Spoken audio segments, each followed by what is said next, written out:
Hello everyone, we are just doing a real quick axle locking hub lubrication change on a Scrambler 500 HO. This is a 2007. They're a lot alike. A lot of the years match this setup, and basically what we've got is we've got a it's an electronic locking hub that's a magnetic system, so it's electronically switched on and magnetically locks in the hubs. So what we have here is a screw that basically will allow us to drain the hub. We will undo this screw. We will rotate. We're going to try to do this without taking the wheel off. We're going to rotate the bike. We're going to basically put a container underneath. We're going to drain the hub. We're going to look at the oil and see what kind of condition it's in. And then we're going to rotate it back up, put a small funnel in, fill it. Then we rotate this hole to the front at a perfect 90. And if it's slightly weeping, we're full. If there's nothing coming out, then we add a little bit more. If there's a lot coming out, then we drain it out, because it's only supposed to basically be half full, with this drain hole pointing to the front or to the back, showing us that it's half full. Then we rotate the bike back and put the plug back in.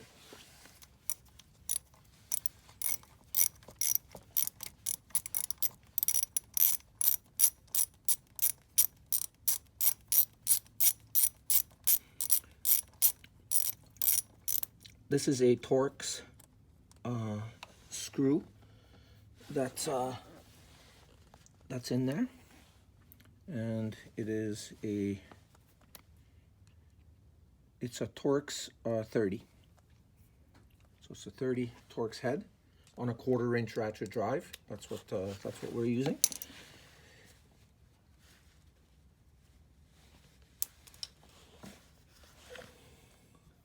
Basically, this is your plug head with the Torx fitting. You're going to clean it. It also looks like it might use a small magnet at the bottom here for collecting metal shavings, which is a nice feature. One of the main reasons I got a Polaris is because of how they're built. They're built extremely tough. Mostly all metal parts, a lot less things to break. Now we're going to rotate the...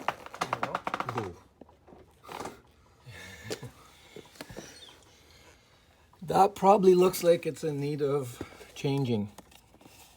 So we're gonna drain that all the way out. Doesn't look like there was a lot in there. We might need to kind of look into the reason for that.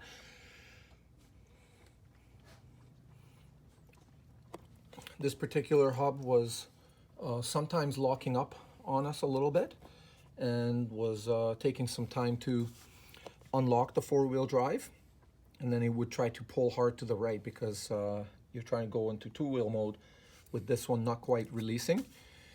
So we're hoping that doing a full loop change will fix that. So on this particular axle, because of our lockup issue, we wanted to open it up and we wanted to have a quick look inside, and we can see the wheel bearings, everything is intact. Castle nut, cotter pin, everything's in really good shape. It's actually really clean inside. The oil coming out was pretty dirty, so definitely time for an oil change. And the cap also has an O-ring on it that seems to be in good shape, but a little bit of dirt has been seeping through the cast frame and the cap. So what we're going to do is we're going to use some parts cleaner. We're going to clean that up. Then we're going to put this back on, snug it up, and then we're going to do the refill process.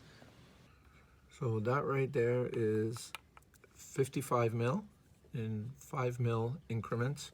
We're pulling it out of a little cup like this.